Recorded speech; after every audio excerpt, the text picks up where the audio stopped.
Hello friends, welcome to a new video of Let's Watercolor with Vanidas. In this series of videos, I will take you through my way of doing watercolors.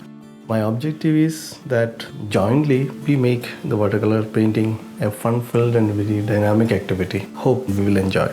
Today I am planning to make a very simple landscape, maybe some waterscape here, maybe some kind of distant land,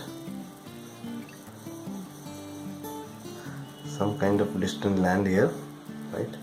And maybe some piece of land here. It is very rough sketch I'm making. So these are some distant water.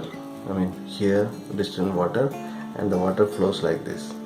Maybe we will make some small boat or something.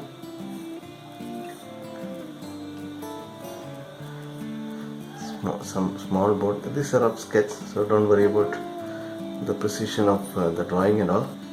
Just some small drawing. Okay, so this is some kind of boat, and we will have some small reflection here. Okay, small reflection here, maybe some reflection here. Maybe I will try to make some piece of some trees or something here. Okay, some branches here, and maybe some foliages to create some interest.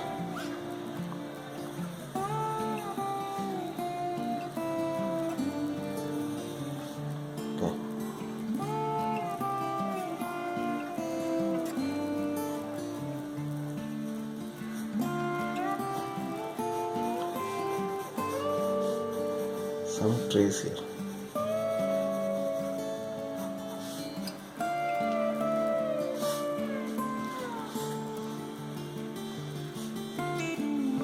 Maybe there will be some kind of reflection here just to indicate that these are all water bodies. Maybe some reflection on the boat.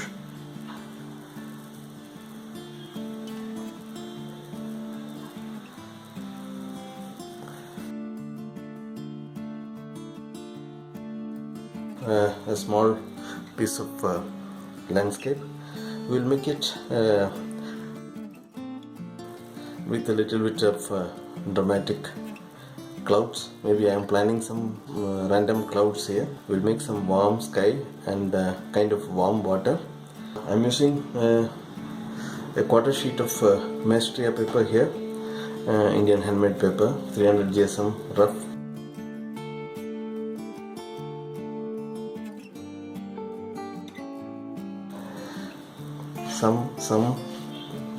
Some distant stuff here, maybe some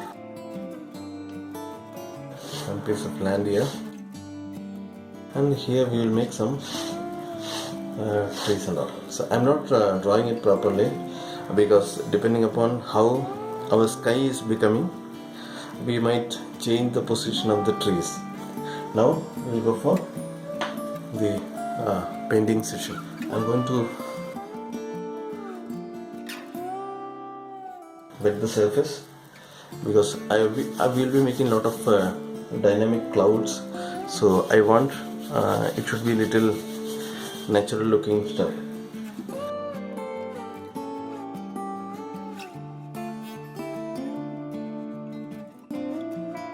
I'm wetting the paper so that we don't get precise edges for the clouds or soft edges.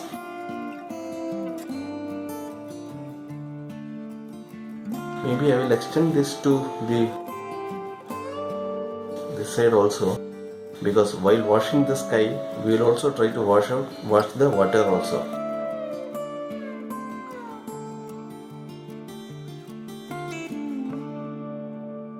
Except the small piece of land, I am wetting it. Regarding the colors, I'll be using yellowish orangish sky, so I might use some raw sienna, some orange, maybe some yellow. Maybe I'll give a touch of red. Whenever I use some other color, I will tell you. Pale Rosian I am taking, and maybe a touch of orange. So that it is kind of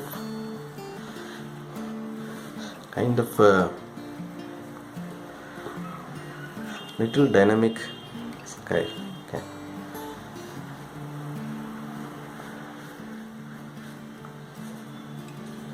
Some places I am making it pale. Maybe I'll touch some yellow also to make it little bright. A touch of red. A touch of red to make it a little bit more.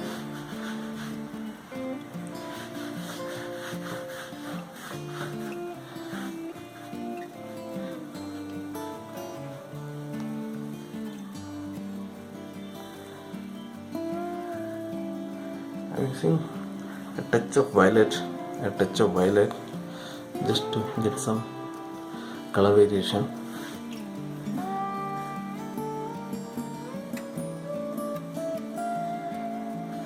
Now let us get in some clouds.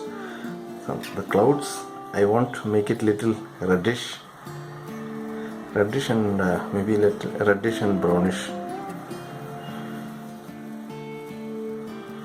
A touch of violet. It is a bit of violet and red, and I am making some clouds here.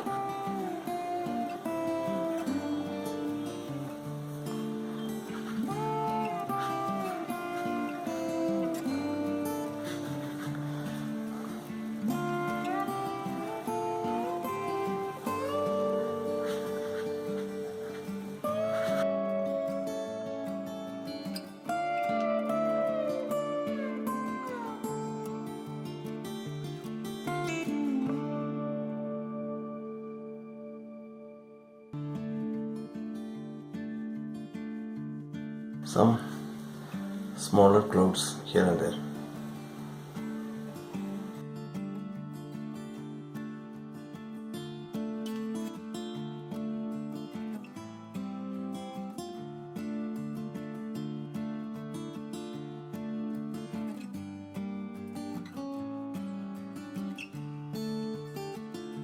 Now, while this wetness is still there, I am trying to wash the water.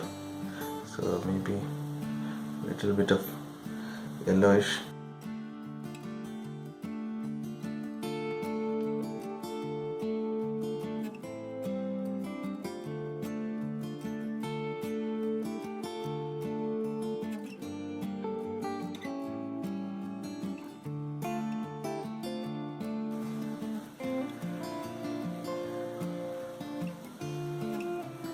Little bit of bluish, violetish when it comes to the closer water.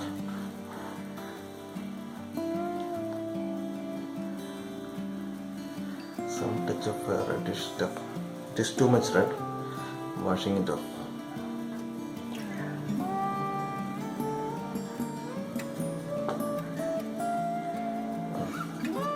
Touch of blue.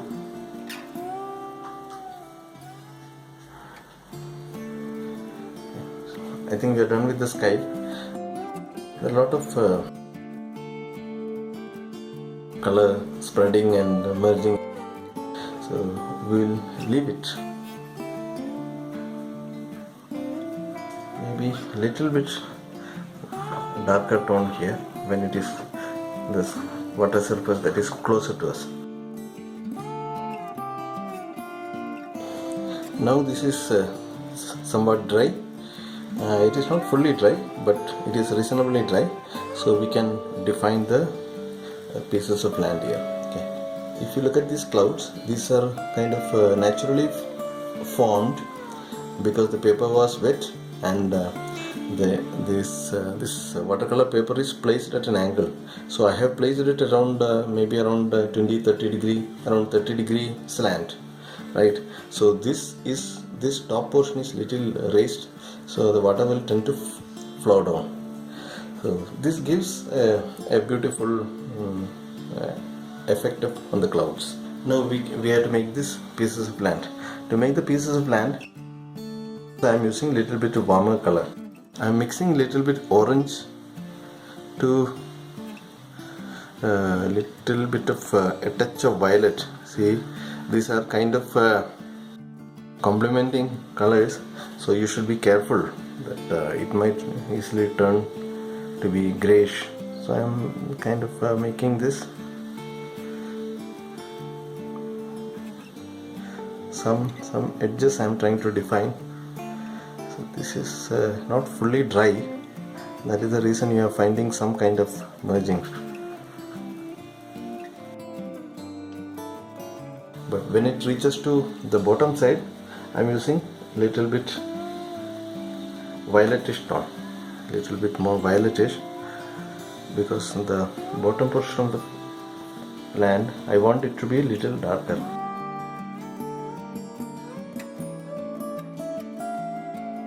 I am little precise when it comes to the bottom side of this portion, because the bottom side of this means it is the top edge of the water body. This is the top edge of the water body. You should always be careful that it is in a straight line.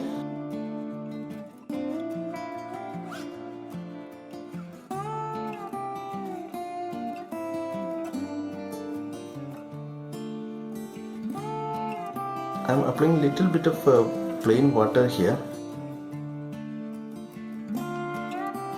The brush was little dirty, otherwise I wanted it to be a plain water, and then I am merging this so that there is a little bit a feel of distance here.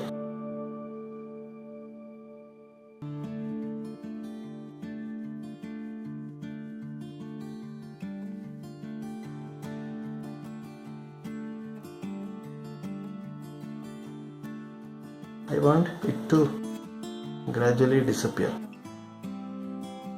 So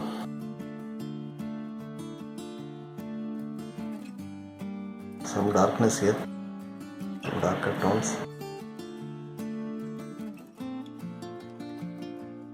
I am using little bit ultramarine also to this to introduce some additional darkness.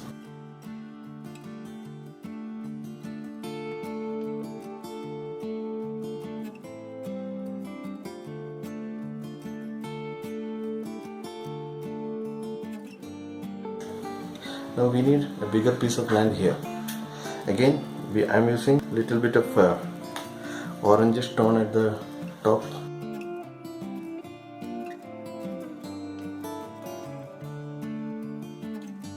Orange and maybe little bit of yellowish, just to match with the scheme. But when it comes to the bottom side,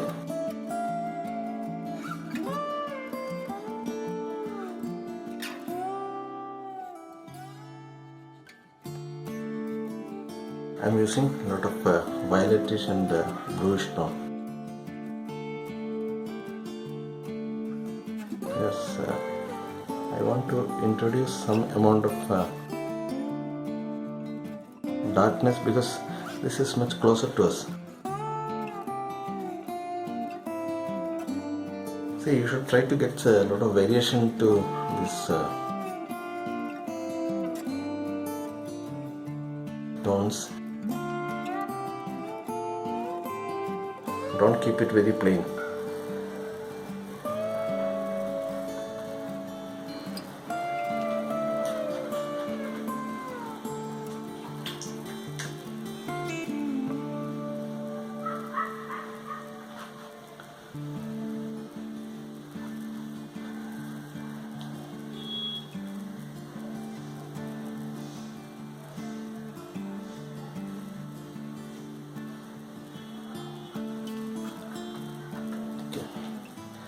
So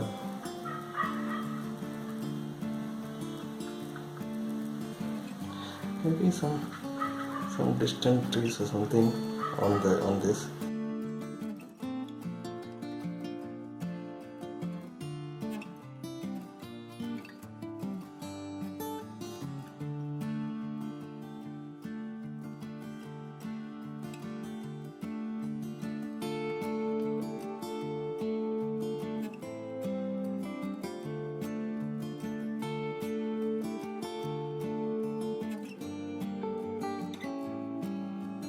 to get some interest, I'm sprinkling some water so that it will break the tone.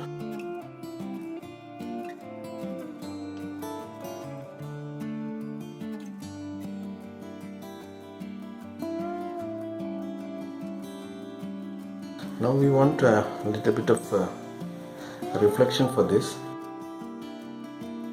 So what I'm doing is I'm just wetting this little bit. While wetting it, I am leaving little bit of a small gap at most of the places. I'm leaving a small gap. The purpose is there is a kind of highlight because the light is falling on top edge, kind of highlight at some places on the water. So we'll try to make some reflection sort of thing. The edges resembling to the mirror image of whatever the top portion is.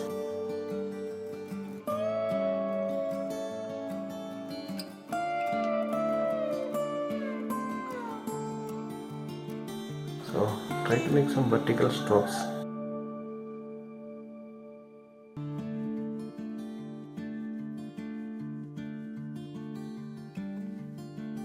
Now I wanted some darker tones here.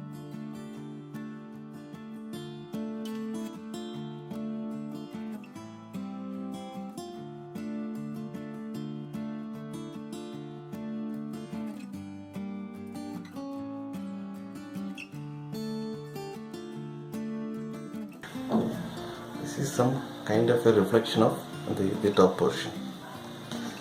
If you feel that some of the edges are very sharp, you can just soften it with the clean water. Okay.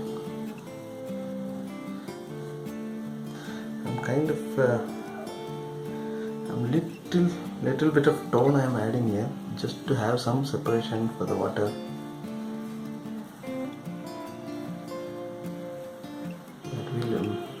Little careful by doing that, because if you touch the wet portion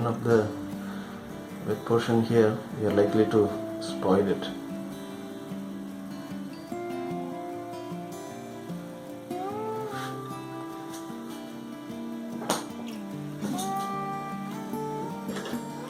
I'm using a very clean brush to soften it. And I'm not very happy with the darkness here. I wanted it should be a little bit more dark. What happened is when watercolor dries, it turns out to be a little dull. So I'm making a little bit of darker wash here.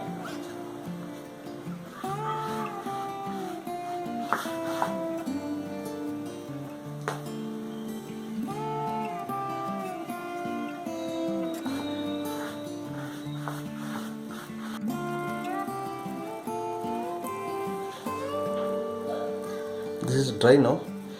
We can proceed further.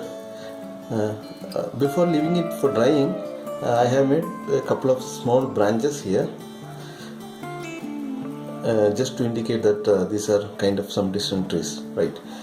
Now we will have to make some details. As a next step, I will give some horizontal strokes to indicate some ripples. I am just making some horizontal strokes.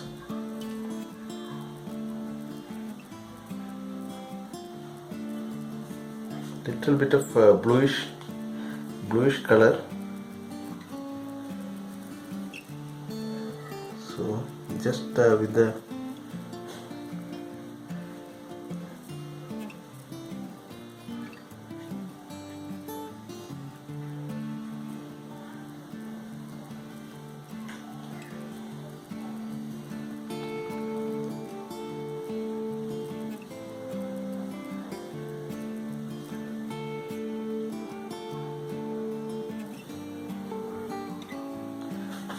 some kind of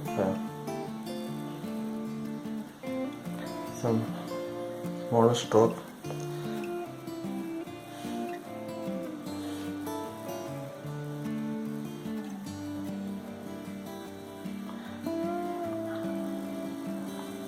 some little bit broader strokes when it comes to closer to the foreground, closer to the bottom, so that it some kind of indicates some shadows. I mean, it is just very indicative. I mean, we are not giving much of details, right?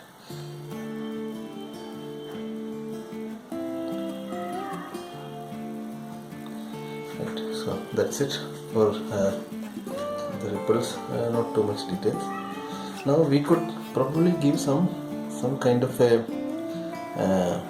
reflection here and here. For that, what I am doing is, just as we did earlier, I am just wetting with plain water for this gap, and I am giving little touch of darker tone.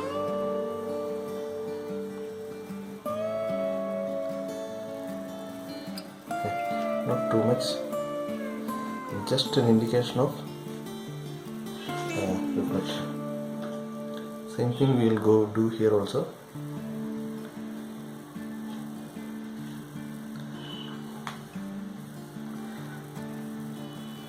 Not too much.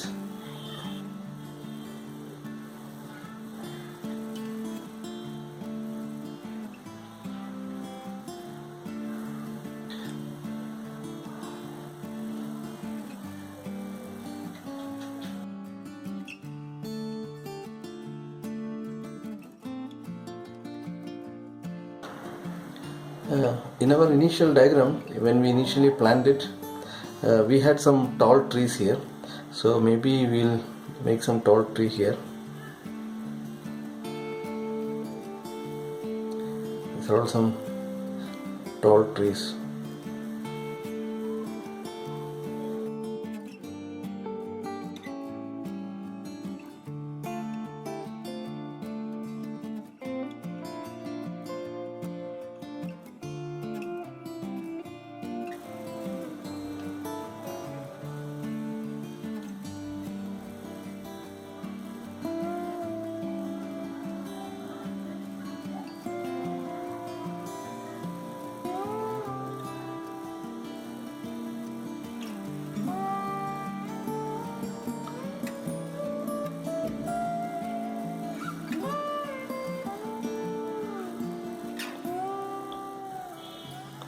I'm making some darker accents here, just to indicate, just for the trees to hook properly to the ground, and some kind of strokes, so that these are all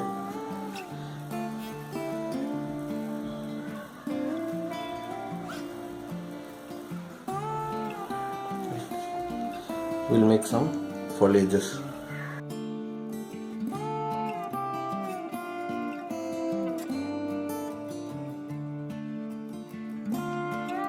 These are not very precise strokes.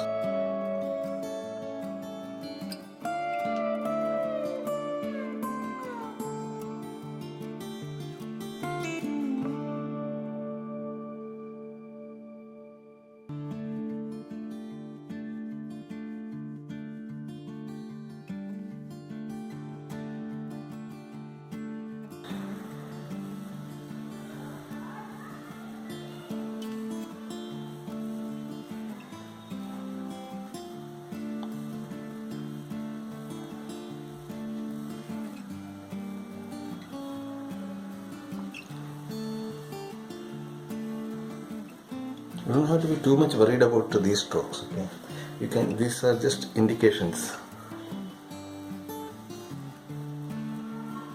Just some foliages. This is just to kind of create some interest.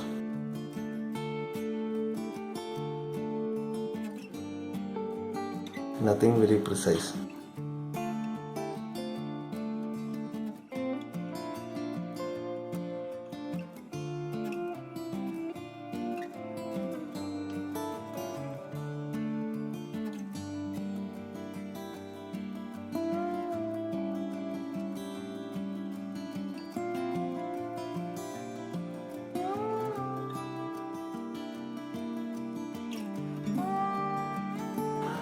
we have created the foliages. We will just make some thin connections to indicate these are branches.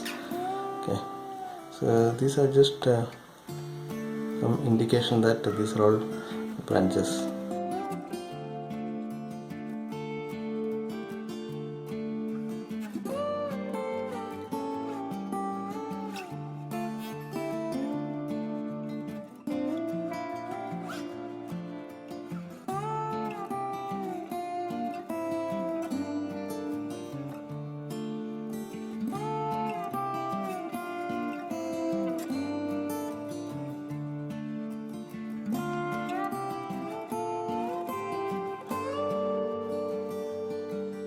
So again, just creating interest. No, we don't have to be very precise here.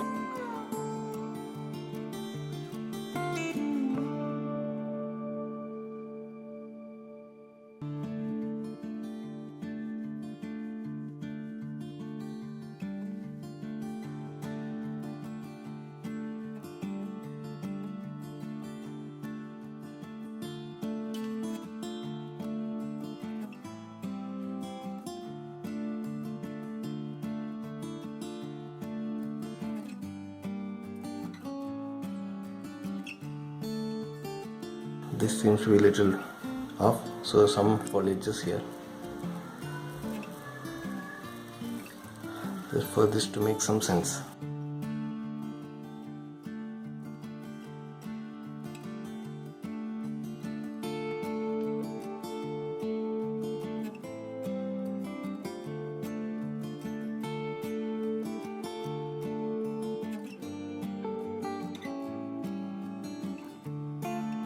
There are just some foliages plus some directional lines.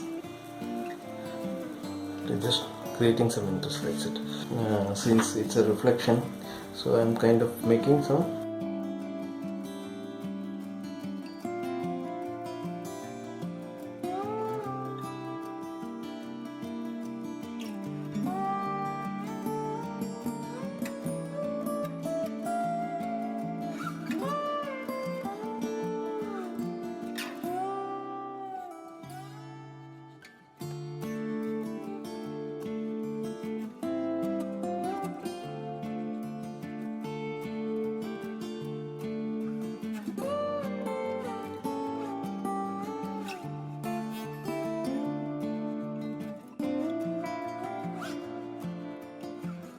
not too much. Now we can, as we have initially planned, we can create some sort of boat here. Maybe we can draw the boat somewhere here.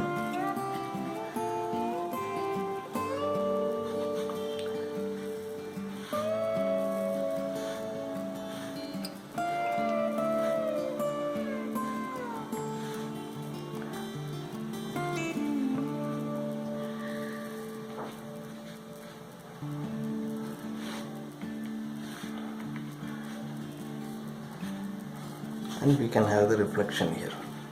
Okay, to match with the theme of colors, maybe I will use a kind of a cerulean blue for the boat. I mean, I'm not very precise here.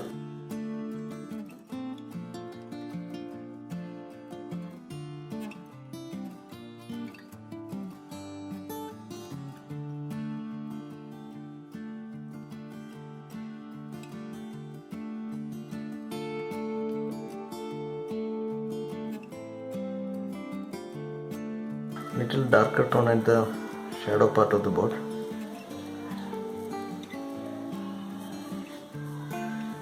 Because where the boat touches the water, there will be less light falling.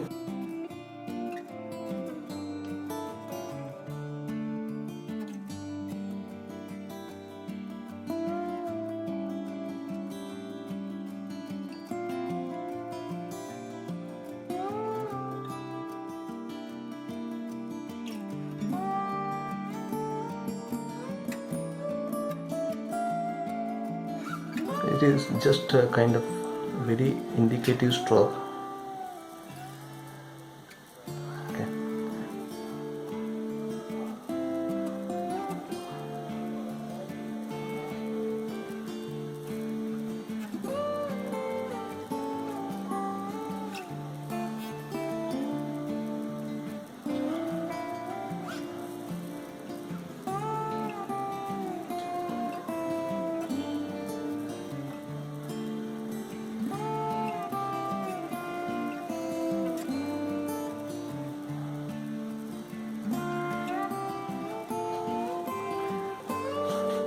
These are all just very indicative.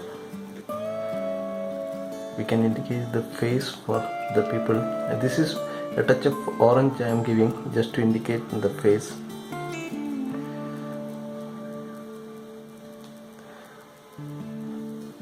I want to rub this particular guy because it kind of spreaded. You can usually fix those things using a tissue paper. Unfortunately, I'm not finding it now. These people are doing something. I don't know what they're doing. They are just having something in the boat.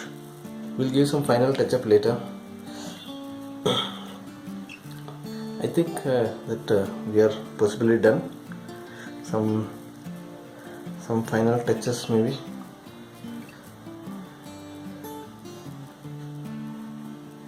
These are some actions, something to create interest. Okay, you can leave it. You don't really need these things.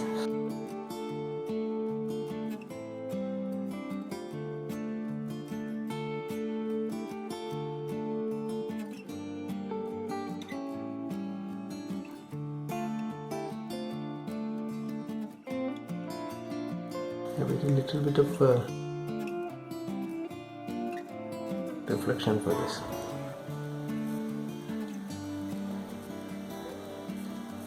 This looks good, so maybe I'll just give the signature here.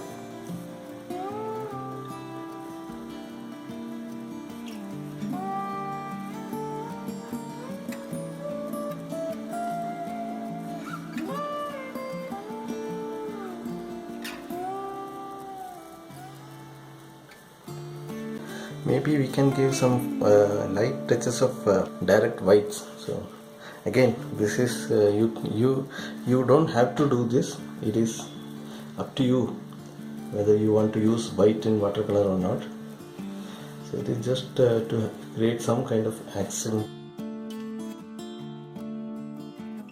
So if you really want to do, you can. I usually prefers to do it just to highlight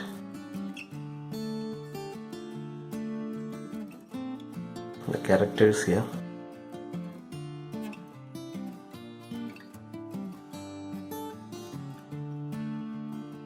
These are just a highlight falling on the people's head, maybe to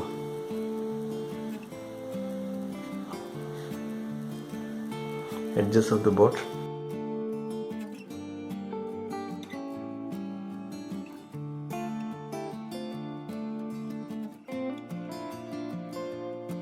We are done. So this is a very simple landscape. Most of the works are done with the washes. So you should keep practicing this kind of dynamically developed landscape scenes. That will improve your creativity as well as your watercolor painting skills. We'll take out the tape now. Keep practicing simple landscape works. Don't go behind the precisions. Learn and understand how watercolor behaves with various levels of wetness of paper. Then once you get used to the kind of wetness and how watercolor behaves with the different levels of wetness and different consistency of watercolors, you will get better hold of it. You can make better and better watercolor paintings. That's it for today. Hope you were with me throughout this video. If you have any comments, suggestions, questions, please do mention them in the comment section below. If you like my video, please click on the thumbs up and subscribe to this channel. I will strive to produce more videos with your support and motivation by addressing all your comments and suggestions, and I will also try to respond to your questions, suggestions as frequently as possible. Hope we'll meet you in the next video, and we'll continue with the fun of painting watercolors. Thank you very much.